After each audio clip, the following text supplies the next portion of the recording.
আওয়ামী সরকারের পতনের পর দৃশ্যমান হয় বিপর্যস্ত অর্থনীতির নানা চালচিত্র। সেখান থেকে ঘুরে দাঁড়ানোর চেষ্টা করছে সরকার। তবে জ্বালানি সংকটে শিল্প উৎপাদন ব্যাহত হলে আরও বড় চ্যালেঞ্জের সম্মুখীন হতে হবে।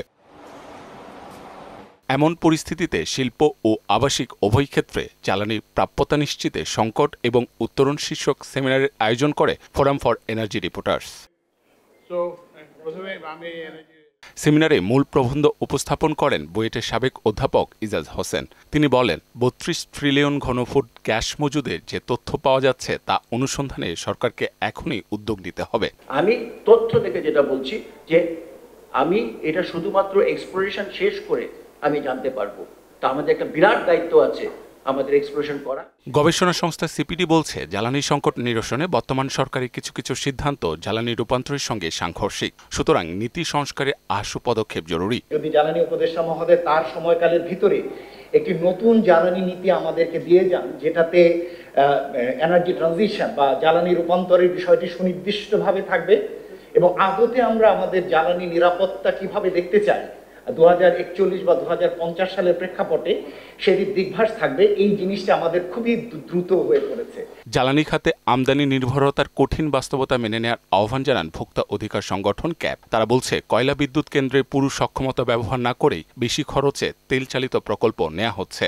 জ্বালানি আমদানি করার উদ্দেশ্য হয়ে গেছে। আজকে 25% এলএনজি গ্যাসে আছে, আর 2030 সালে ডোমেস্টিক গ্যাস সাপ্লাই আজকে আছে 75%, 2030 সালে হবে উল্টা এলএনজি 75%। সেই কারণে আজকে এলএনজির দামে ইন্ডাস্ট্রিগুলোতে গ্যাস কিনতে হবে। জ্বালানি ও বিদ্যুৎ উপদেষ্টা জানান, 18,000 মেগাওয়াট বিদ্যুতের চাহিদা থাকলেও উৎপাদন হচ্ছে তার থেকে 2,000 কম। ঘাটতি মোকাবেলায় এলএনজি আমদানির চিন্তা করা হচ্ছে। আশ্বস্ত করেন, এবারের গরমে লোডশেডিং সহনীয় থাকবে। এই লোডশেডিংটাকে সীমিত রাখতে চেষ্টা করব।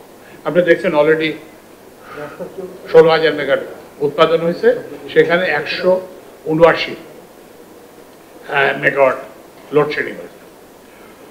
তো ওই জন্য আমরা এটা চেষ্টা করবো। এটা একটা জিনিস। আরেকটা জিনিস, আমরা কিন্তু আমাদের যে প্রজেকশনে আছে সেটা 18,000 হবে।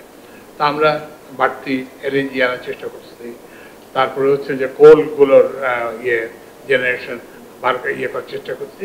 কমপ্লিটলি লোডশেডিং ফ্রি হবে না, হয়তো হবে না, কিন্তু সে এবং আমাদের তো খরচও কমাতে হবে। ওই জন্য আমরা জ্বালানি তেলের ব্যবহারকে মিনিমাম রেখে। গত সরকারের বিভিন্ন প্রকল্পে দুর্নীতি অনিয়মের কথা উল্লেখ করে উপদেষ্টা বলেন, অপ্রয়োজনীয় ব্যয় কমানোয় গুরুত্ব দিচ্ছে অন্তর্বর্তী সরকার। অনেক অপ্রয়োজনীয় ব্যয়, পার্টিকুলারলি উন্নয়ন ব্যয় আমরা কেটে ছেড়ে দিয়েছি। তো সেখান থেকে টাকাটা আসছে। মাহবুব হাসান রিপন, মোহনা সংবাদ, ঢাকা। আমাদের কি বলে এটাকে, পদ্মা